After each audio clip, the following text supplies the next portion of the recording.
téléspectateurs de ITV asalaamaaleykum ñu ngi leen di nuyuwaat bu baax a baax dalal leen ci ganu matinal bi tey ñu am mbégte dalal Mouhamadou Moustapha Niang nekk économiste spécialiste de la microfinance nekk PCA bu PAMECAS membre également du conseil d'administration bu CIF ñu war a waxtaanee yëngu-yëngu yi nga xamante ni xew na ci dëkk bi ak ay njeexintalam ci suñu koom-koom loolee la ñuy aborder tey ci ganu matinal bi Mouhamadou Moustapha Niang ñu ngi lay nuyu bu baax te am mbégte dalal la ci rajo ITV.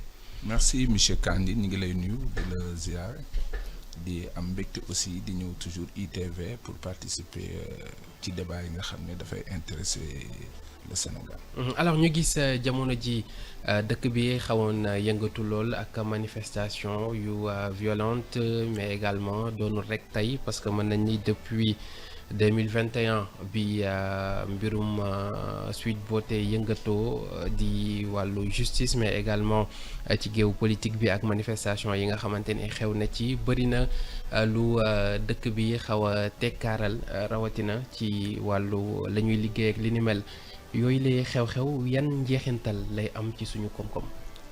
waaw ñu ngi lay nuyu di la ziare bu baax comme ni nga ko waxee bu baax di wax ne comme ni nga ko waxee rek depuis quelque temps quand même pratiquement depuis 1 an on a vu que une partie de l'économie est en train de se déconstruire alors qu'il a été construit depuis 20 ans loolu nag ay menaces yu doy waar la yoo xam ne ci koom-koomu réew mi mais aussi ci doxalinu réew mi.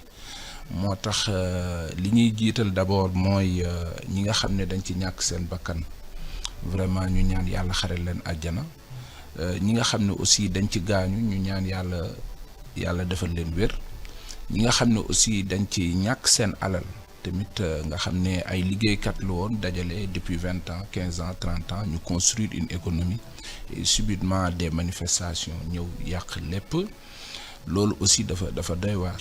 mais li ci gën a doy waar c'est la perte de confiance. Perte de confiance ça veut dire. En économie tout dépend de la confiance.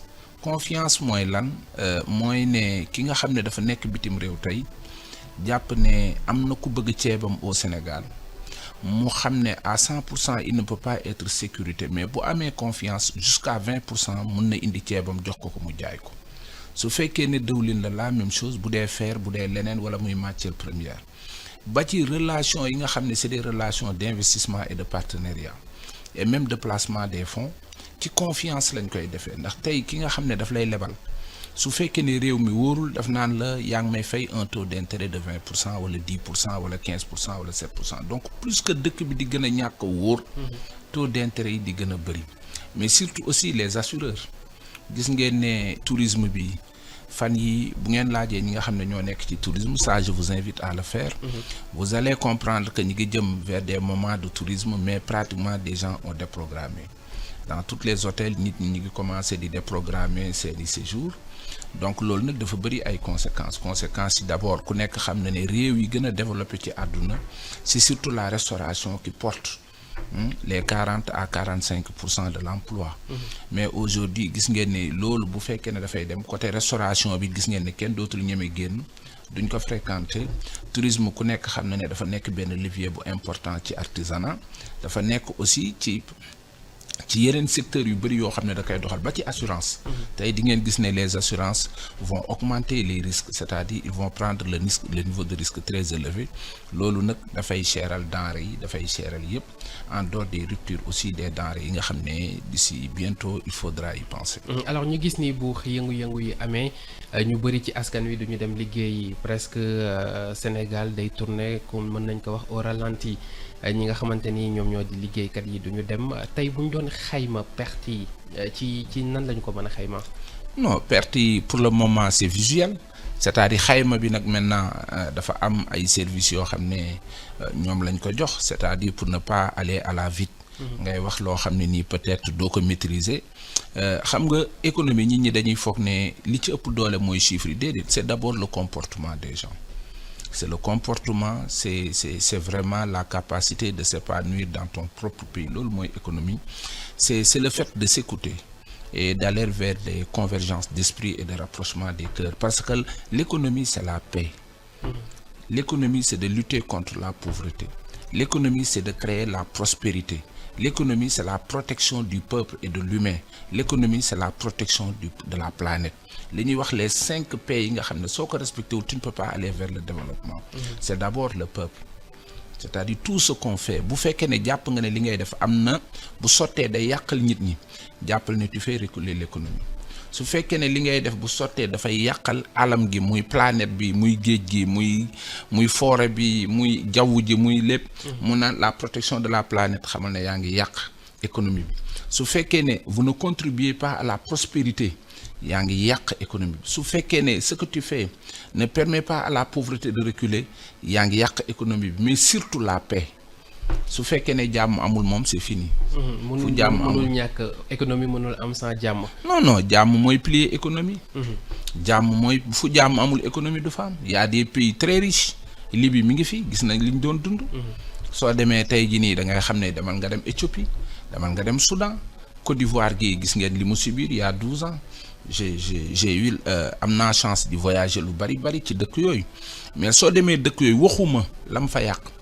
mais conséquences yi mu am après 10 ans 15 ans mais c'est extraordinaire. ñu nekk ci jamono boo xamante ni ñëpp nemmeeku nañ dëkk bi nu mu méttee surtout nag bi guerre Ukraine ak Russie bi tàmbalee tey bu lii ñëwee dolliku ci askan wi ci moment boo xamante ni ñëpp ñu ngi yuuxu la vie est chère xat-xat yi métti na jamono bi tànc na leen et ñu ngi jëm ci ay événements yoo xamante ni yu am solo la yan conséquences la xew-xew yi mën a indi.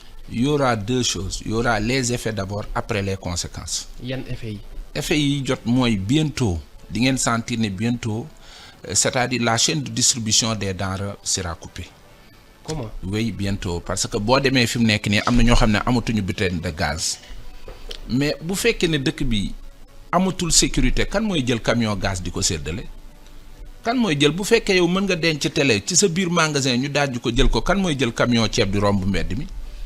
kan mooy jël camion diwlin naan day dem Tamba si yóbbu ko fa kan mooy jël dugub ay camion alimentaire naan da nga koy yóbbu Tamba wala nga ne da nga koy yóbbu Thiès wala Linguère donc chaîne de distribution bi dafay couper gis nga loolu noonu moo am Guinée moo am Mali gii moo am Burkina bi donc li gën a actuellement nii ce qu'il faut prévoir mooy ne bientôt di ngeen gis ne y a des chaînes de distribution qui vont couper station yi ñu yàq. station yooyu bientôt mais essence day manqué foofu di nga gis benn zone boo xam ne benn Shell moo fa am man fi ma dëkk Malika benn Shell moo fa am benn station d'essence moo am Malika am na bu am benn Baraak am na bu am Kër Massar mais benn boobu toj nañ ko mais waxuma sax ñi fa doon liggéey. mais dafa am ay investissement yoo xam ne dafay créer de la valeur au fait ñëpp ñu ko jege daf leen di may valeur. valeur mooy lan. moo day créer valeur tey boo demee dëkk bu mel ni Pikine. nga dem dëkk bu mel ni marché Zinc nga gis ne tout a été détruit et des gens ont investi beaucoup mais foofu tolloon nañ ci benn parcelle u 150 mètres carrés di jar 150 millions actuellement au moment où je vous parle lan moo ko indi. su fekkee ne mën nga jaay kër Point E à 100 millions nga dem ba Pikine ñu ne la 150 mètres carrés ci kaw tali bi à 150 millions c'est parce que la rue a pris de la valeur. mais lan moo ko may valeur c'est parce que y avait l'investissement commercial qui était à côté. après lan la juróon da ngay dem bañ naan la benn néeg 45 000 benn néeg 35 mais loolu yëpp dafa bokkoon ci li nga xam ne dafay participer à la valorisation du coin foo xam ne dañ doon wax voilà fii kenn du fi dëkk nangam. spéculation bi ñuy wax.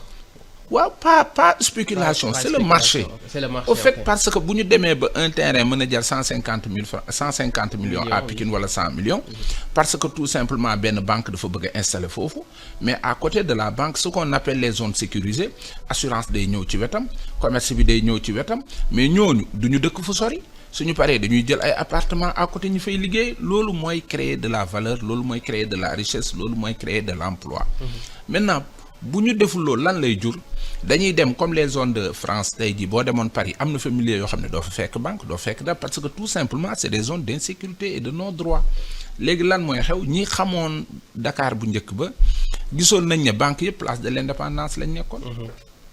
ku daan fayeeku dañ lay wax ne la maa ngi dem place de l'indépendance fayeeku ji donc depuis les années 80-90 les gens ont beaucoup travaillé à faire de l'accès au système financier qu'il soit décentralisé ou global dans les coins les plus reculés boo ñëwee da nga fay fekk CMS nga fekk fa PAMECAS nga fekk fa ACEP nga fekk fa SGBS nga fekk fa BIT parce que des gens ont fait des efforts énormes am na ñoo xam ne ils le font à perte mais le devoir et la responsabilité, c'est d'apporter le service public partout où le besoin se fait sentir. Malheureusement, avec ces genres de casse, vous allez voir que des gens, sur le plan stratégique et politique, des gens vont se rétrécir maintenant sur des lieux sûrs. yoo xam ne ça ne va pas favoriser maintenant les services économiques. et loolu day yokk coono ci askan bi nga xamante ni ñoom ñooy jëfandikoo bërëb yooyu. day yokk coono, day wàññi emploi. parce que tey wàññi emploi. day yokk coono parce que léegi ki soxla xaalisam. dëkkoon Pikine wala Guédiawaye wala Thiaroye wala Yëmbal wala Parcelles ñu ne la agence yooyu tëj na da ngay dem place de l'Indépendance. mais aussi agence yooyu ñu doon tijji ay jeunes bacheliers ay jeunes maîtrisards ay jeunes emploi ñoo fa doon liggéey. donc soo jëlee là où tu avais 500 employés nga rétrécir ko place de l'Indépendance nga def fa benn agence wala mu def mais mënut a jël plus de 50 personnes. kon xanaa foofu la ñuy jaaree dugg ci conséquences yi parce que sànq da nga waxoon am na ay effets am ay conséquences. effectivement conséquences yi soo ko seetloo tey soo demee dëkk yi mu dal dëkk yi nga xam ne dal na leen da ngay gis ne yoraa waa ngi lay wax léegi tourisme bi. tourisme bi ku nekk xam ne ni période la du année si les gens retire leur réservation mooy ne non seulement ñaari weer yi doo ko liggéey mais at bi perte nga ko parce que y a ce qu'on appelle les temps forts et les temps faibles dans l'économie. Tourisme dafa am temps fort am temps faible c'est pas du temps permanent donc ñooñu tey su leen dalee mais ñi nga xam ne dañuy investir dem ci village artisanaux yeeg yëpp def ay investissement parce que dañ naan bu saison tourisme bi jotee dinaa jaay mais saison boobu bu jotee te jaayoo at bi perte nga ko les investissements que tu as fait bokkul tey jii nii soo xoolee ndaxte billet d'avion yi dafa am ay assurance yoo xam ne ñoo koy fay mais assurance yooyu bu ñu gisee ne 80% le niveau de risque est très élevé dañuy bañ dañ naan la non man du ma assurer loolu donc ce qui fait que loolu dafa bokk ci kon donc yow il y a beaucoup de pertes d'emploi parce que boo tojee station yi les chaînes de distribution sont coupées nga toog ba mu yàgg nga toj ay banque nga dem ba nga parce que ñooñu ñooy créer les emplois durables ñi ci des autour de ces institutions dañuy créer un système commercial dem lebi ñu jox leen ñu dem jëndi ceeb jëndi diwlin di jaay ñooñu bu ñu tëjee seeni magasin tu verras que aussi am na yeneen xale yu doon liggéey ci magasin yooyu dafay tax soo xoolee tamit nga dem de plus loin tu verras que même ñi nga xam ne dañ doon leb bi day gën a cher parce que quand un pays est en risque mais bu ma lay lebal booy lebal koo xam ne da ngay yaakaar ne mënta fay wala nga xam ne c'est mais leb bi day gën a cher donc même le pays aujourd'hui va s'endetter beaucoup plus cher. li muy leb bor bi muy am day gën a yokk que par rapport ak. déedéet bor bi day gën a cher day gën a yokk parce que y a beaucoup de choses à faire bari na loo xam ne dañ ko doon def mu toj. mais dafay gën a cher laa bëggoon c'est-à-dire tey boo demoon bitim réew ngay lebi nga ne damay leb pour Sénégal. bu dee réew mi day gën a cher. bu dee yow en tant que sénégalais yaay dem nga wut partenaire pour mu lebal la xaalis nga mën a dugal ci sa banque lebal ko ñeneen wala dara day gën a cher parce que ki lay lebal toujours dafay jël le risque. boo naan day gën a cher taux bi ngay. taux bi laay wax day gën a cher parce que ki lay lebal le taux dafay dépendre toujours ci risque dëkk bi. tey jii nii am na dëkk boo xam ne 1% lañ lay lebale crédit am na dëkk boo xam ne mënoo faa am 8%. parce que tout simplement fi ñuy wax 1% moo gën a wóor fi nga xam ne 9% la.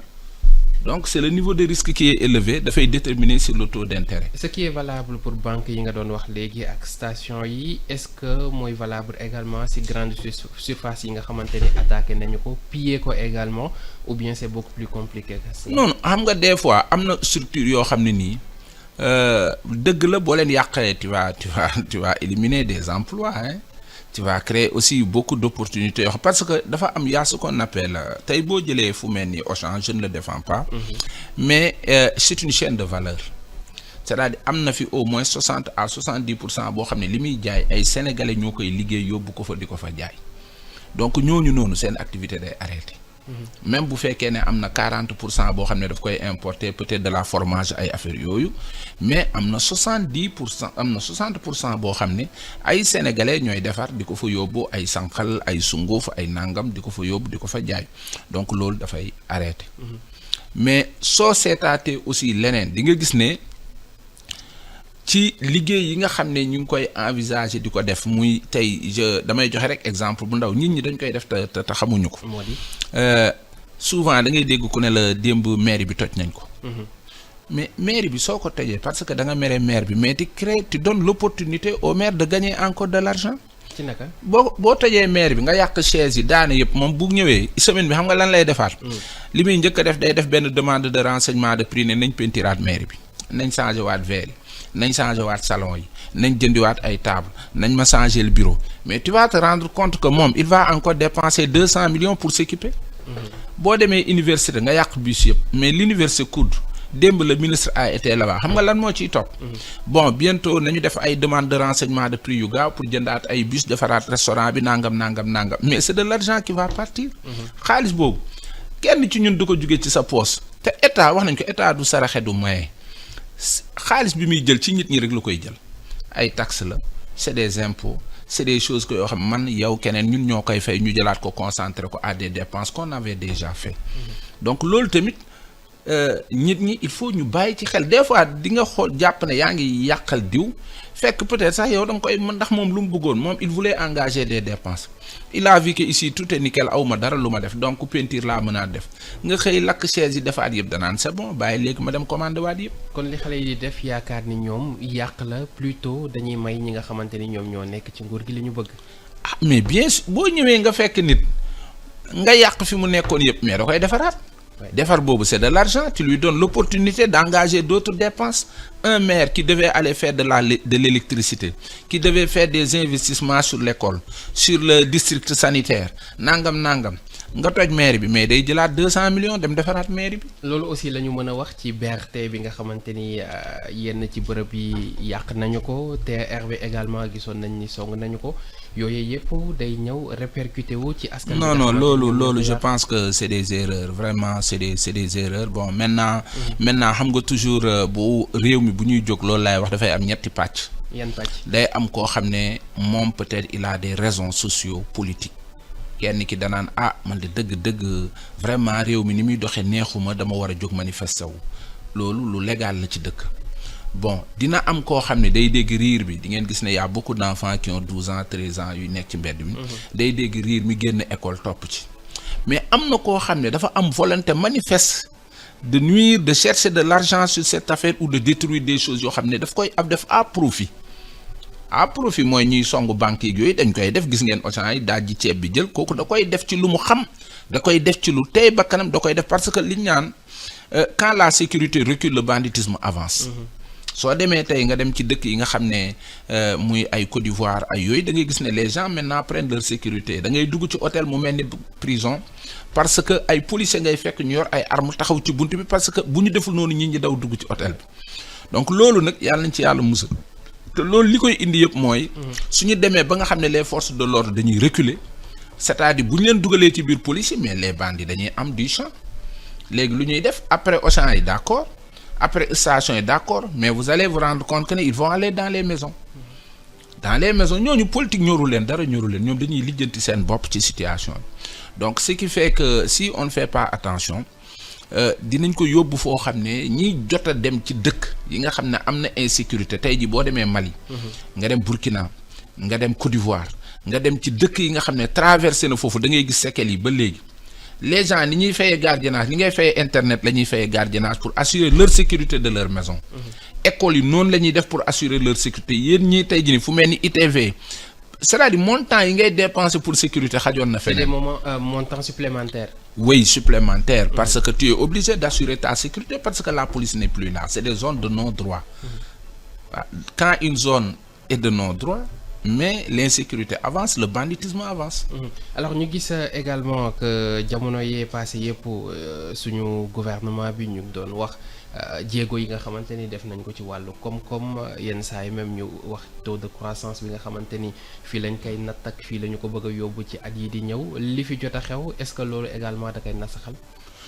Oui dina ko naxasal loolu moom li fi jot a am moom loolu moom vraiment képp ku am bët di xool nga am tuuti gis-gis di nga xam ne vraiment ay moom laa lay expliquer léegi ñi ngi ci effet yi y aura les conséquences parce que on ne peut pas détruire tout ce qu'on a détruit et penser que le pays va avancer comme rien non même yi ñi di wax ay pétrole ay gaz nangam am na dëkk yu ñu ëpp pétrole Libye mi ngi nii amul pétrole actuellement lan lay dund Soudan amul pétrole actuellement lan lay dugg donc nit ñi l'économie ça se construit il y a pas un décret qui fait l'économie dañ koy construire ci ay at donc soo ko déconstruire mooy jàppal ne tu vas travailler encore pendant 10 ans te adduna bi dafa toll foo xam ne tey économie bi yombatul am na ñoo xam ne ci li ñu toog. c'est-à-dire tey bëri na koo xam ne am na këram mais kër googu liggéey na ko y a 20 ans bu doon tey dootu ko mën a am léegi kër googu boo ko tojee fu mu koy jëlee waat.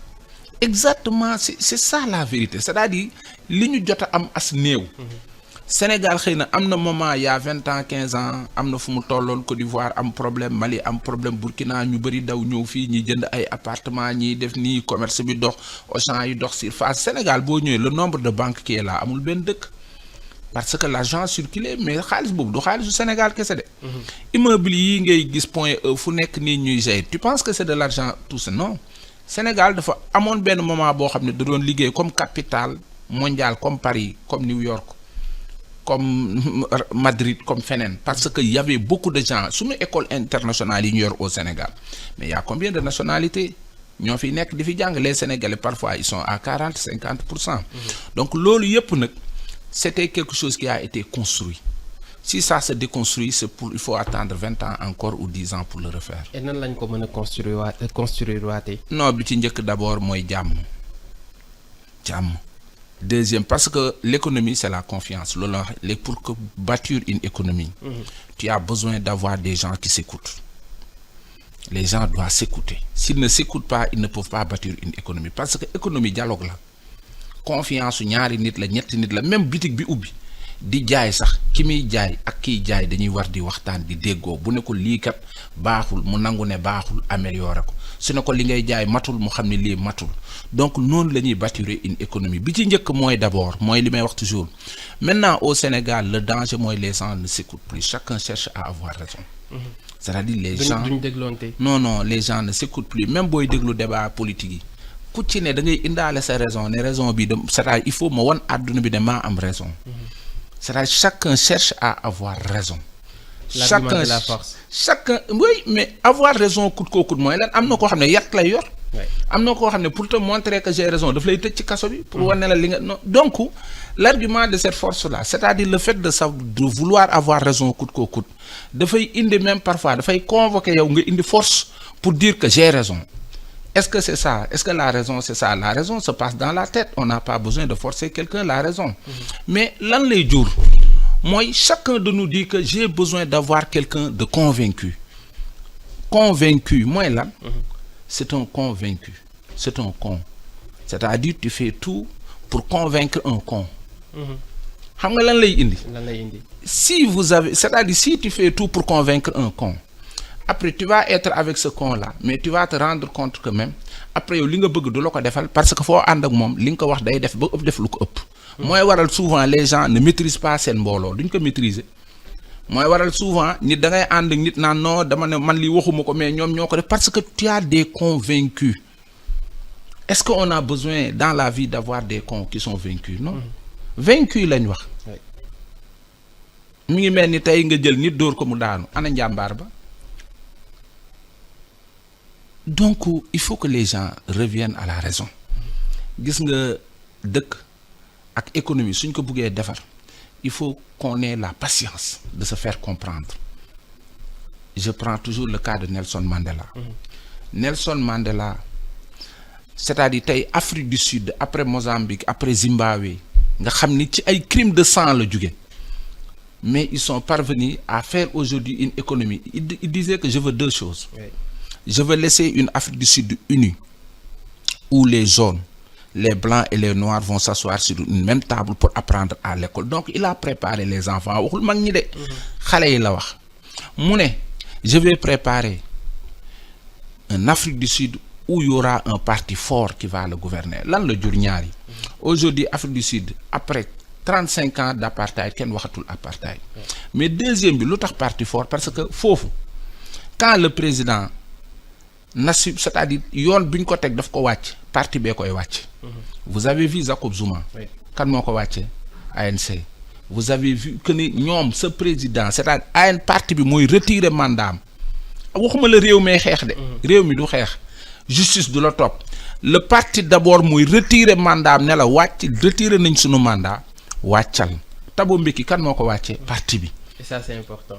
C'est important parce que xam nga nit ki tant que on n'a pas d'organisation forte on ne va pas vers des gouvernances de convergence parce que ce qu'on a besoin dans ce pays, ce qu'on a besoin pour l'économie, c'est la convergence d'esprit, c'est-à-dire que les gens se complètent de par leur intelligence. Très bien. Mais surtout qu'il y ait la volonté du rapprochement des cœurs. Tant qu'il n'y a pas les cœurs ensemble, il y aura la haine. On ne peut pas bâtir une économie sur la haine. Merci beaucoup Mamadou Moustapha Niang di économiste spécialiste de la microfinance nekk itam PCA bu PAMECAS, membre du conseil d'administration bu CIF.